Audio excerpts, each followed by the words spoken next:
And today I want to focus on an issue that's kept Houston in the national spotlight regarding the recently passed anti-discrimination ordinance known as HERO, and the response of many Christian leaders who oppose it.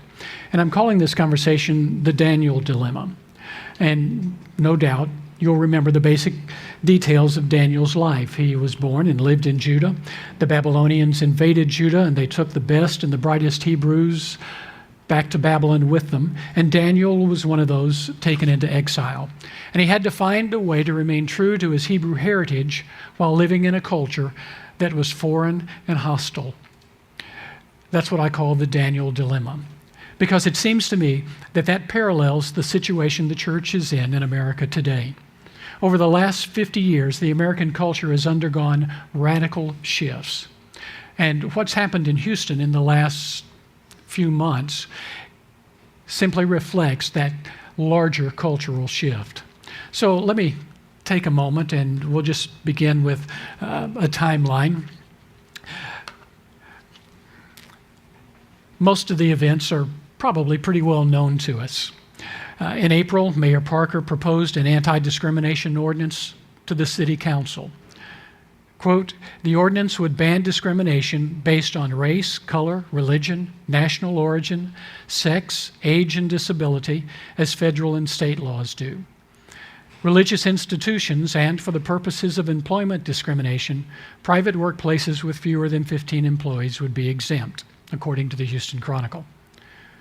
A lot of attention was focused on one particular provision that specified that no business open to the public could deny a transgender person entry into a restroom consistent with his or her gender identity.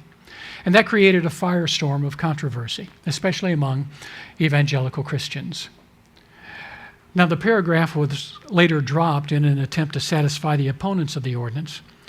But when the gay and lesbian community protested, Mayor Parker tweeted, "To my trans sisters/brothers, you're still fully protected in equal rights ordinance. We're simply removing language that singled you out," which opponents to the ordinance took to mean that nothing had really changed even though the provision had been dropped.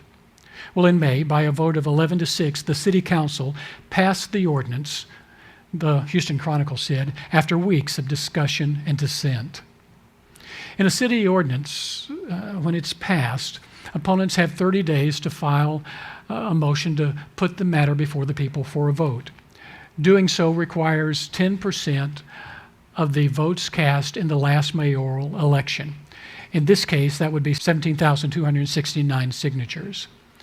Well, many people, including some very prominent pastors and churches and Union Baptist Association, worked tirelessly to secure and to verify the signatures needed for the petition.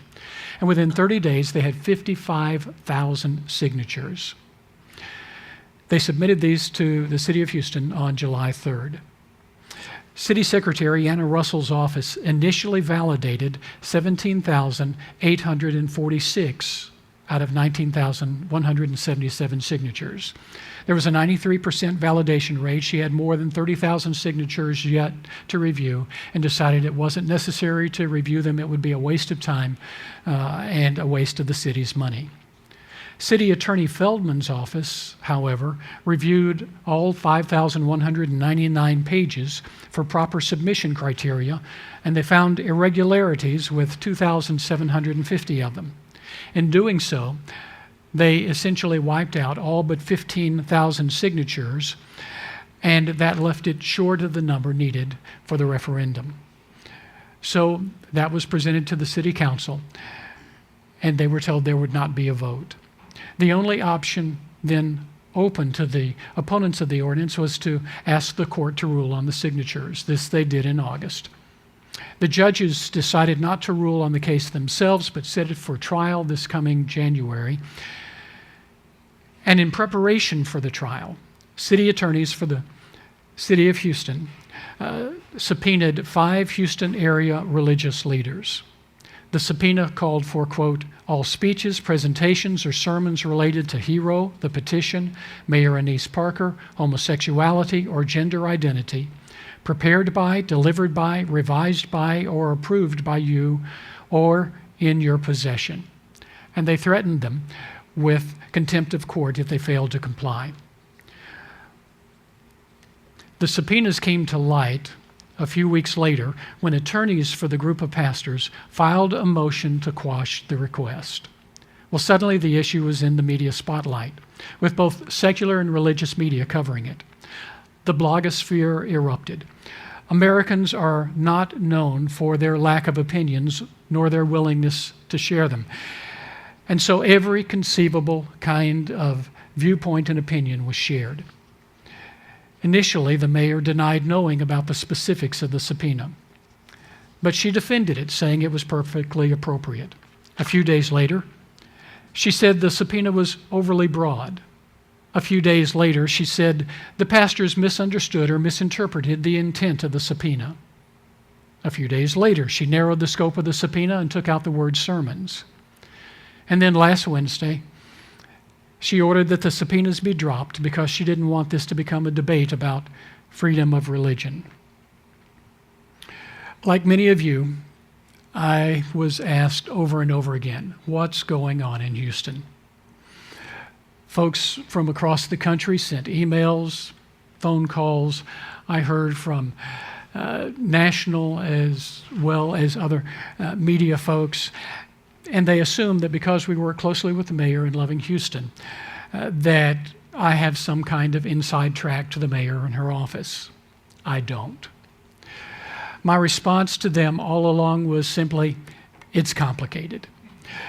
I remember a scene from Star Trek in which Captain Kirk and Mr. Spock are playing chess. And they're not playing ordinary chess, they're playing three-dimensional chess. And I love it when the scene was later mimicked in The Big Bang Theory, and Leonard and Shelton are trying to square off in a riveting game of 3D chess. Personally, I find 2D checkers more complicated than I can handle. The truth is, there are a lot of dimensions to the issue, and it's hard to reduce it down to just one. Though there are many issues, there are clearly two sides, those who support the ordinance and those who oppose it. As in most conflicts, both sides think they're right. Both sides advocate strongly for their position. And as in any contest, each side is trying to win. We're going to come back to the issue in just a moment, but for now, I want us to zoom out and put all of this in a larger perspective.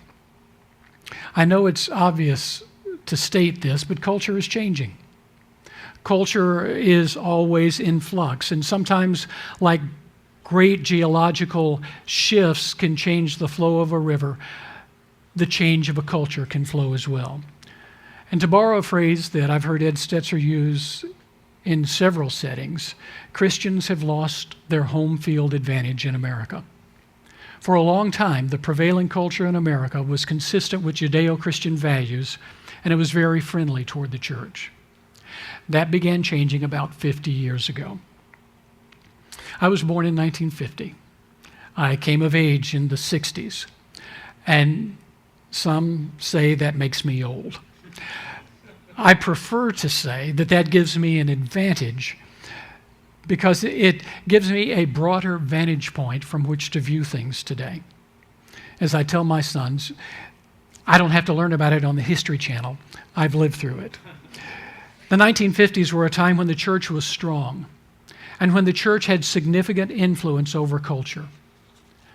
The truth is, it may have been more about cultural Christianity than convictional Christianity. It may have been more about civil religion than Christianity. That's for another conversation. But at least the culture was friendly toward the church. In 1954, we added "Under God" to the Pledge of Allegiance. In 1957, "In God We Trust" was put on our currency. And then the 60s came along and change happened. The separation of church and state suddenly became a major issue. In 1962, in the case of Engel v. Vital, state-sponsored prayer in schools was banned. In 1963, in the case of Abington v. Shemp, mandatory Bible reading in schools was banned. As a high school senior in 1967, I was asked to deliver the Thanksgiving address to the middle schools and high schools in our district. And that was no mean honor because it involved about 5,000 students. After giving the address to our middle school on a Tuesday, the high school principal ordered me to change my speech before I delivered it to the high school on Wednesday, and insisted that I drop all reference to God, even historical references to the pilgrims thanking God, because, he said, God has no place in the public schools.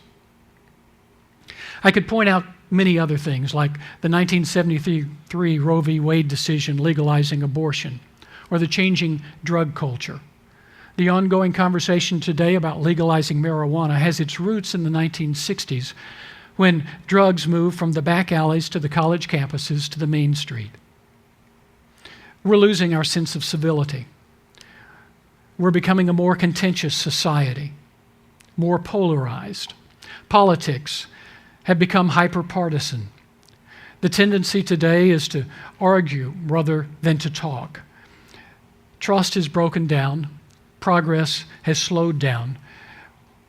We get more confusion than resolution, and gridlock is often used to describe the political environment in America today. Vulgarity and promiscuity are shown in increasing amounts in movies and television. Things that movie censors would not have permitted a few years ago are on primetime television today. And part of the culture shift regards Christianity. The church is losing, some would say has lost, its ability to shape and influence cultural norms. Church attendance is dropping. Young adults in particular are leaving the church. According to Lifeway, the nuns, those who have no identified religious preference, are the second largest, fastest growing religious group in America today. Society is becoming less friendly toward and less protective of religious institutions. And that's been so well documented by Barna and Pew and other researchers as to be incontrovertible. But we don't need Barna or Pew to tell us what's going on. We just need to read the Houston Chronicle. All of that's a lot more than we can go into today. But I do believe it's an important backdrop for us, because I believe we need to understand what's been going on in Houston in the last few months as being just another in an ongoing series of cultural trends. With all of this going on, the question for me then becomes, what is the role of the church in response to culture shift? Many of you, like me, over the last couple of days have participated in a web broadcast called The Nines, put on by Leadership Network. And they dealt with several key cultural issues that the church must address, things like changing sexual norms, homosexuality, gay marriage, immigration, religious pluralism.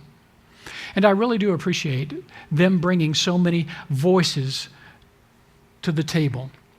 I appreciate them openly, honestly, candidly addressing the issues from the church perspective.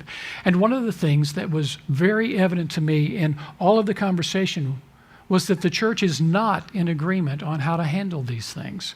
In fact, we're not even in full agreement on what is and is not an issue.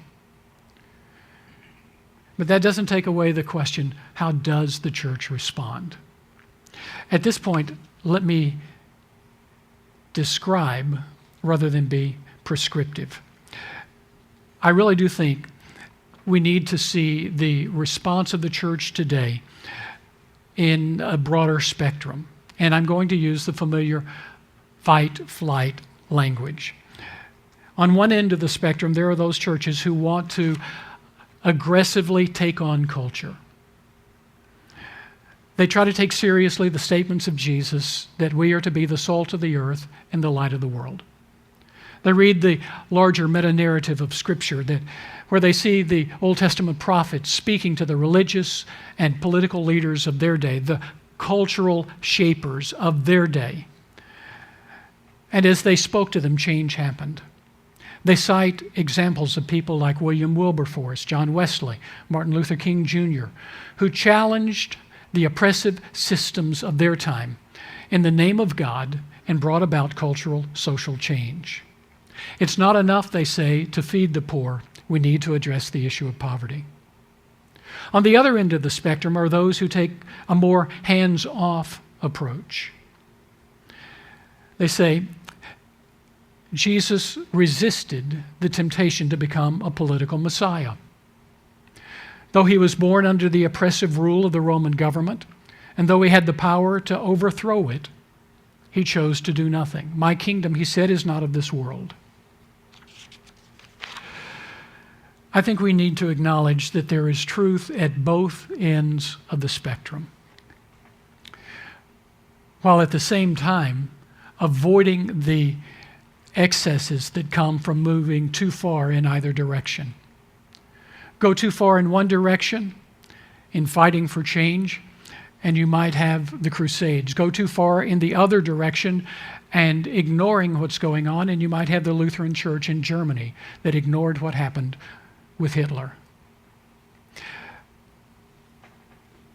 As you might expect, I'm probably going to advocate for something more in the middle, something that I call engage.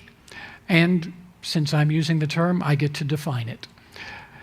I see it as a balance between standing for what you believe the Bible teaches, while at the same time engaging culture in a way that doesn't demean, belittle, or ostracize. I go back to Daniel. Daniel lived in exile in a culture that was foreign to him and in many ways hostile to him. And they put pressure on him to change. They changed his name. That wasn't simply like changing a name after you get married. They were trying to change his identity. They wanted to change the way he lived, his beliefs and his values. And Daniel resisted. He chose to stay true to his convictions. He didn't acquiesce. He didn't waver. It was not always well received. But God honored his faithfulness. And as a result of the clear distinction between his life and the results that it produced, and the lives of his critics, his life and that clear distinction became the best argument for what he believed. I see this same pattern in the early church. Paul, over and over again, focused on the behavior of the believers. He said, you do what you're supposed to do. Don't give in to the pressure of the prevailing culture. Just because it's normative doesn't mean it's right. And most of them did as Peter and Paul and James and John and others instructed them. So the way they thought about family was different. Their sexual behavior was different. The way they responded to those who were outcasts, disenfranchised, the poor, the orphan, the slaves, the prisoners, was so different from the prevailing culture that it actually became attractive to the pagan community, and it played a role in the growth and expansion of the church. I do not believe Christians need to back down from what the Bible teaches. I believe we need to stand up for what we believe, but we need to do it in a way that promotes civility, engages in dialogue, and brings respect to the church while demonstrating the love of Christ to all. Let's go back to what's going on here in Houston. How do we respond? Well, did you ever play with pickup sticks? You drop them on the table, it creates a mass, and then you have to pull the pickup sticks out one at a time without the structure collapsing. Well, I think that's an image that we need to keep in mind. I think we need to recognize the complexity of the issues involved. There are many. They are interconnected, interwoven, interlocked. And probably the best way to address these is one at a time. In order to do that, we've got to be well informed on the issues, what we can and we cannot do. And so I thought it would be good for us to start this morning with the thing we probably know the least about, the law. I think I'm like most of you. My training was theological. I've read the Bible through many times, but I've never read a law book. I know, and within quotes would say, I understand theology. But I'm really out of my comfort zone when it comes to talking about jurisprudence, when I started sending out emails dealing with all of this stuff, I even had to learn how to spell the word subpoena because I didn't know how to spell it correctly. Well, Who Wants to Be a Millionaire taught us that if you don't know the answer, phone a friend. So that's what I did. I phoned a friend in Oklahoma, an attorney named Steve Lewis. Steve believes that God put him on earth in order to help the church deal with the state and with legal issues. And so I asked Steve if he could help us understand what's going on and tell us what we need to know as the church here in Houston. And I had really hoped that Steve could be with us here in person today. If not physically present, then at least available for a Skype conversation. But Steve is on a plane right now, headed to Phoenix, where he's speaking tomorrow. But he did agree to respond to some questions that I put to him by videotape. And so I started with a general question. I said, Steve, what are the legal issues related to the city's action that we need to understand as a church? The question at the heart of the lawsuit is whether or not the signatures on the petition were valid. The city is claiming that the signatures weren't valid, and the mayor and the city attorneys issued the subpoenas to the church in an attempt to find evidence they could use to prove that the signatures weren't valid. There are several reasons why it's appropriate to issue subpoenas to a church, like if a church is involved in litigation itself and the evidence is at the church, someone involved in the litigation can subpoena those records. But this is the first instance I know of where the government has actually issued subpoenas to a church where the church was not a part of the litigation. That is a major intrusion into the church's ministry operations, and it's untold of in our country's history. The city apparently believed that they would discover evidence through their subpoenas that would help support their decision to throw out the signatures on the petitions. For instance, if a pastor makes a number of misrepresentative statements from the pulpit, or he falsely manipulates people into signing the petition, a judge could determine that all the signatures gathered at that one church should be thrown out, and the judge could throw them out. Also, there are several requirements behind verifying the signatures on a petition. You usually have to have the person identified to know who's signing. You have to witness the person actually sign the petition, and then someone has to verify that all the signatures on each page were properly obtained. The city was obviously looking for evidence to prove that that didn't happen. The city also believed that they could gather other evidence to support their decision to throw out enough signatures to keep the ordinance off the ballot. I'm sure they never expected that churches across the country would keep pressing the issue, and they didn't expect Christian leaders from all around the country to react so strongly to the subpoenas for the church's documents. All right, so what happens as part of a normal legal proceeding? In a lawsuit, we can expect to be subpoenaed, but this one went too far. So my next question to Steve was, what opens one up to be subpoenaed in a case like this?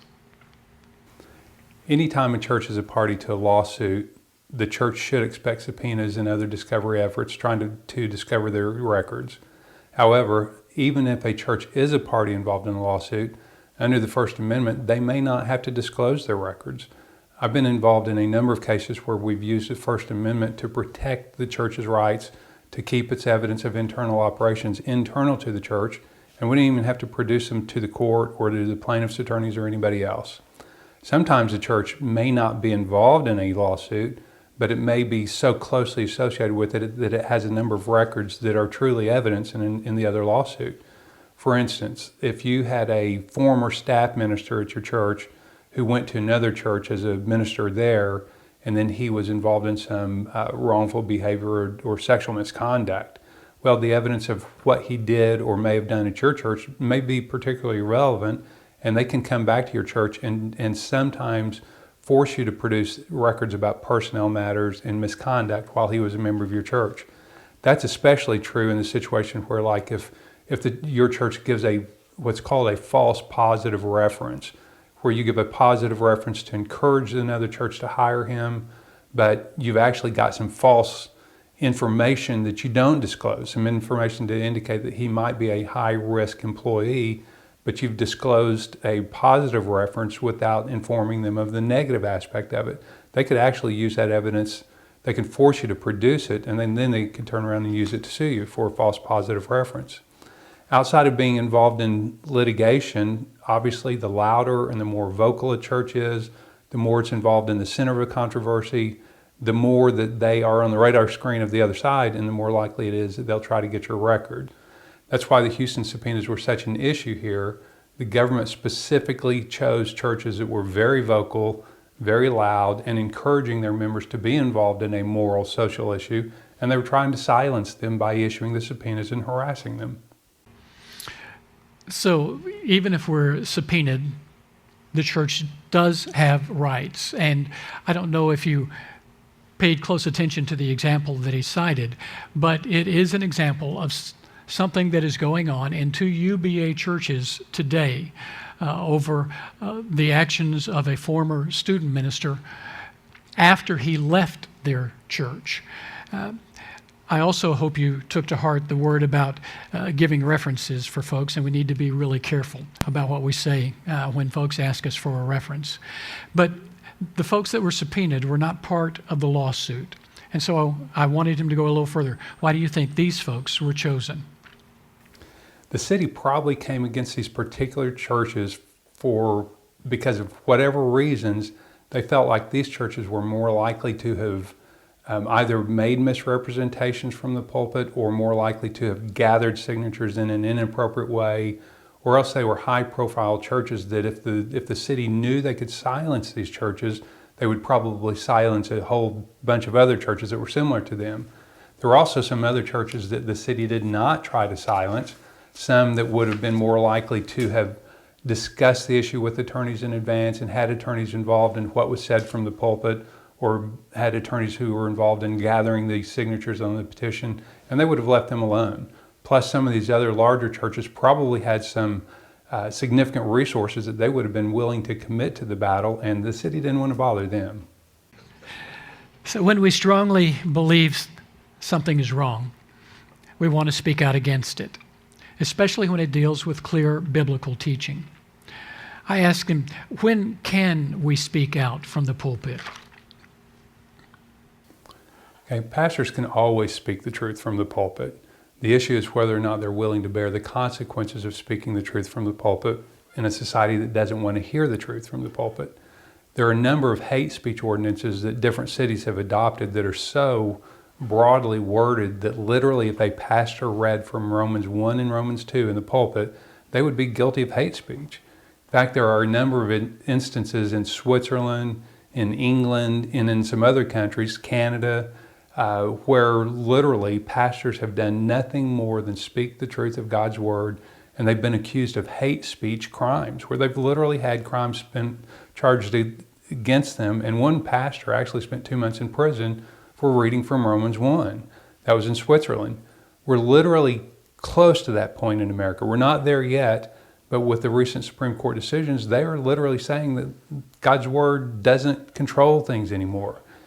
Houston, what you've gone through recently, we're going to get to the point where we're going to see pastors and Christian citizens charged with hate speech specifically and purely because they read from God's word. The question is whether or not we're going to remain true to the message of God's word in light of those challenges. If we don't speak out quickly and strongly, the pressures to be silent and the consequences of speaking out will continue to increase. The public outcry against the city of Houston, it obviously worked since Houston has now withdrawn the subpoenas that it issued to those churches.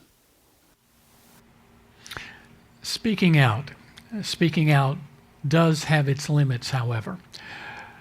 If you read the Internal Revenue Service rules regarding what a church can and cannot do, it really does seem pretty restrictive if you read the code.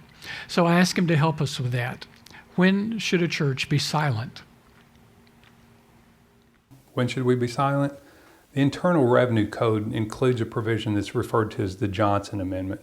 The Johnson Amendment includes provisions that specifically prohibit churches or pastors from endorsing candidates. That means you can't endorse a candidate who's running for office, and you can't speak against a candidate, particularly when they're currently in office.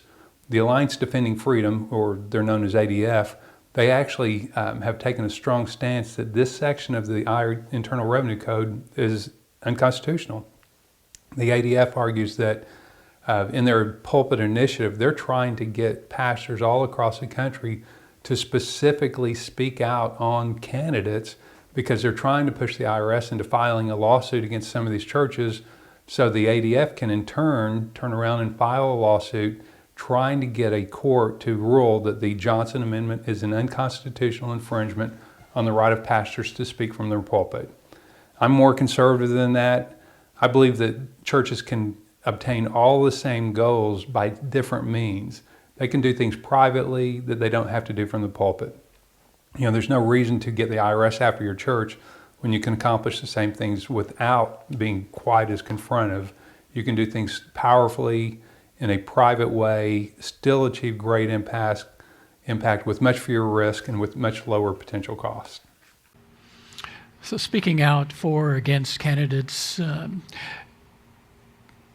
sharing biblical truth, a lot of this becomes language then that revolves around the difference between informing and lobbying. When does speaking out, which we can do, I asked him, become lobbying, which we're not supposed to do? Okay, actually, there's nothing wrong with lobbying. A church can be involved in a moral political issue. The Johnson Amendment prohibits pastors from endorsing or attacking a candidate by name, but it doesn't prohibit them from being involved in issues regarding moral or social issues that are covered, especially if they're covered by biblical scripture. Like the ACLU, Freedom from Religion Foundation, other organizations that are very active in our country right now, they would attack a church and try to get the church determined to lose its tax-exempt status if the church tried to have the mayor of Houston lose her next election, or if you targeted specific city council members and said vote against them, well, those organizations would very likely get the IRS after you to try to reverse your tax-exempt status, to revoke it. On the other hand, pastors can clearly speak against the HERO ordinance. They can encourage their members to vote it down, to sign initiative petitions, to be involved, to call the mayor, to call the city council. They can be involved in a moral or social political issue. You just can't do the candidates. As long as a pastor addresses these issues from the pulpit, encourages its members, they don't violate any laws whatsoever. One complication, though, is that you can only use up to it can't be more than a substantial amount. The problem is, what's a substantial amount? There was one case that indicated that using 30% of the church's resources to be involved in moral political issues is too much. And if you did that, you would lose your tax-exempt status. On the other hand, there are cases indicating that if you use up to like 5% of your church's resources, that would be okay. And the IRS would not challenge that. The problem is, how do you know whether you're using 5% or 10 or 15 or 20 or 30%?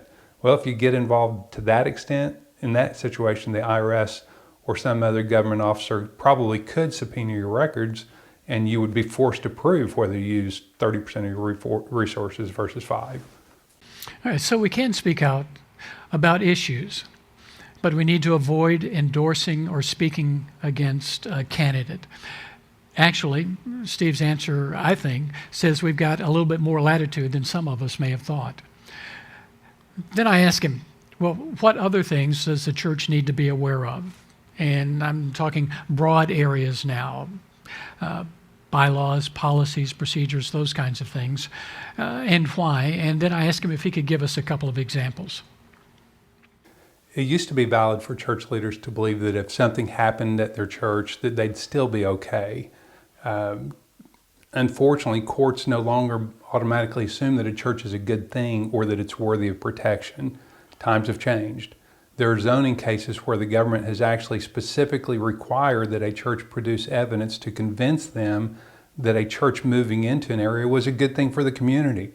That was always just a valid assumption that the government would support and approve a church coming into the community. That's not true anymore. It would be a really valuable exercise for your church leaders to sit down between themselves and discuss what are the assumptions that they conduct their church's ministry under. We, again, used to assume that we had Christian judges and Christian lawyers and Christian plaintiffs, and that's just not true in the country anymore. what are your church's assumptions when they lead their ministry, when they make decisions? What are you assuming about your members and what your members believe? What do you assume about your employees and what they believe? What do you assume about your relationship with the state and how the state will treat you? I can almost guarantee that the vast majority of your churches operate on some assumptions that just aren't valid anymore, and they really need to address those to properly conduct their ministry in today's environment.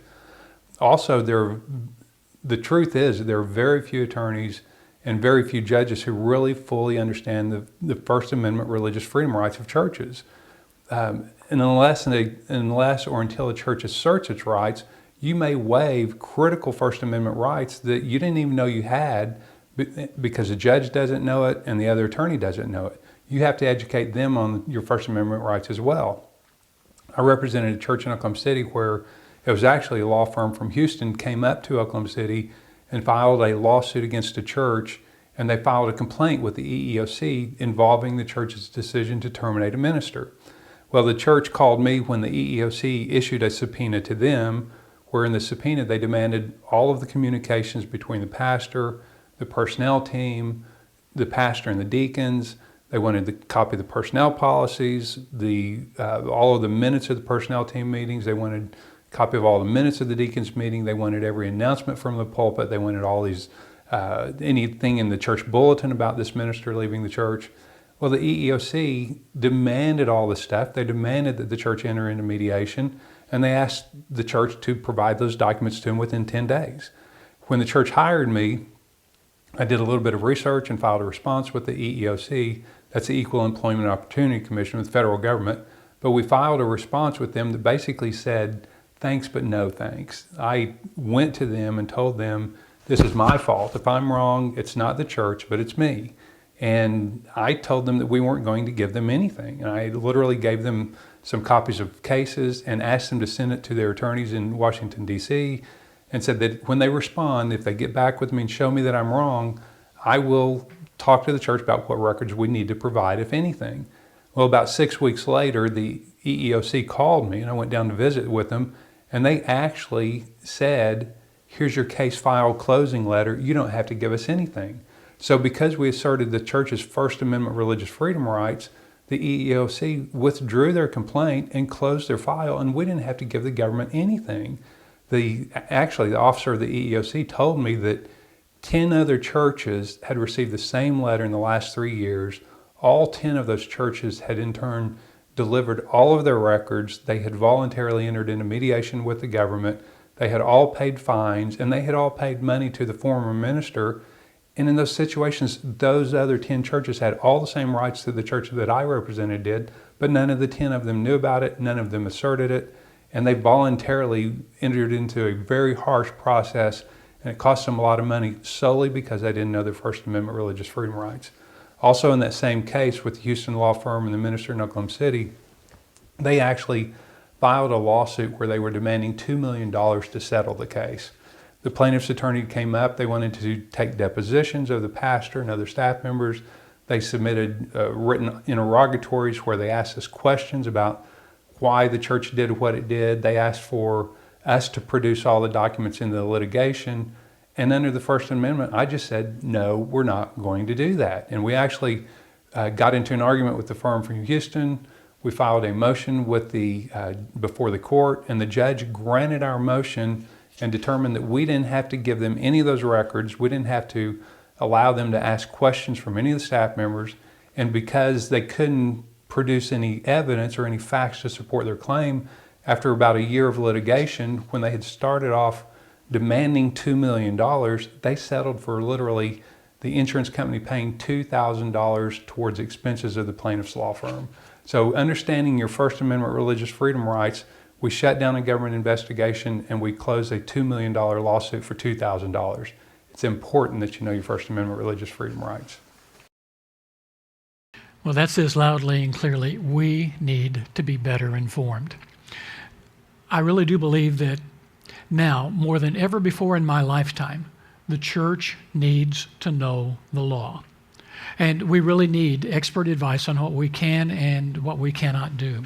So I asked Steve if he would come to Houston in December and if he would lead a seminar on church legal issues.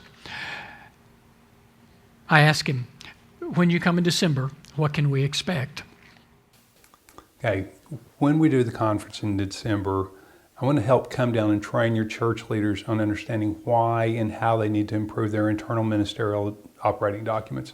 There are some specific provisions that your churches need to add to their statement of faith, to their bylaws, to their personnel policies, and to their facilities use agreements. By implementing specific changes and understanding why you need to do it, it's going to really help minimize the chance that the government's going to intrude into your church's ministry operations by issuing subpoenas, and it will minimize the chances that your church would ever be sued. It also will strongly assert your First Amendment religious freedom rights, like we were just talking about.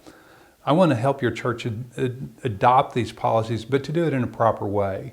You have to do it in accordance with your current bylaws.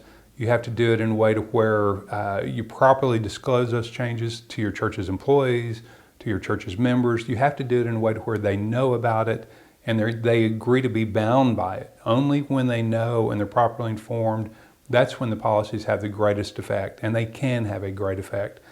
I want the conference to be one where it's encouraging to your pastors. We never want the pastors to run in fear. They're always much better when they understand the challenges that they operate under, when they conduct their ministries accordingly, when they are aggressive in the way they prepare their church to face the challenges of today. So that's what we want to do, is help them be prepared to face the very real challenges that you face in leading a church today in America. Also, I'm really excited about coming to church in Houston because I personally have an agenda in seeing those churches do a great job. I want to see you guys help transform Houston into being one of the godliest cities in the country, because that's where all three of my grandchildren live. So Tom, I look forward to coming down and seeing you on December 4th. God bless. All right, so we're going to call it When the State Comes to Church. It'll be December 4th at the UBA office. It'll be from 9:30 to noon. Steve will be there in person. And I strongly, strongly encourage you to, if you're not going to be there, have someone from your church that can be there. I've got to be honest with you. I do not get excited about policies and procedures. I do not wake up in the morning thinking, oh boy, I get to go to the office and write a new procedure. It just does not excite me in the least. But this is one of those times when we need to be wise as serpents. And so there is someone that is in a role in your church that both needs this information and can help your church with it. Steve also writes on almost an annual basis a book that he updates on the latest policies and procedures and laws, the things that you need to know. I'm sure Steve will bring some of that with him. It's very, very practical, very informative, lots of templates, lots of examples. It's the kind of thing that your church needs. Well, I appreciate Steve just kind of doing that out of the goodness of his heart for us. But I want to end on this note. I believe in the church. I've given my life to the propagation of the gospel and to the expansion of the church. The culture today is less friendly than it was 20, 30, 40, 50 years ago. Culture no longer reflects a lot of our values. And some would say it's getting harder and harder to be the church. And I don't disagree. There was a time not too long ago when an area in southwest Houston declared there could be no more houses of worship erected in that community. We know the parsonage allowance is before the courts right now. The tax-free status of the church remains intact for present, but there have been repeated encroachments upon it, and it may or may not go away. We don't know what's ahead, but the trend line is not encouraging for the church. With all of that, I think we need to remember that the church was born during a time when the culture was hostile toward it. And yet in 300 years, 50% of the Mediterranean population had become followers of Christ. In my lifetime, Governments have tried to stamp out the church in Russia and in China, but the church has survived and become even stronger. I really do believe that the church will survive even if culture turns against it. And I believe the church in America is not only going to survive, but I think it can be the refiner's fire and a thriving time for us. I'm not worried about the church. But I am sorry that it won't be as easy for my children and my grandchildren and for the coming generations to come as it has been for us. And so I want us to close this way. I want us to close with prayer. I want us to pray for those in government. We've just experienced an election, another political shift. New folks are in office. Some older folks remain in office. I want us to pray for our congregational leaders, for people who have to lead our churches during these challenging times. I want us to pray for wisdom and for a right spirit and for the name of Christ to be lifted up. I want us to pray that the reputation of the church will be positive and that the people of God will be winsome. I want us to pray that we will act in ways that draw people to God rather than turn him away from God.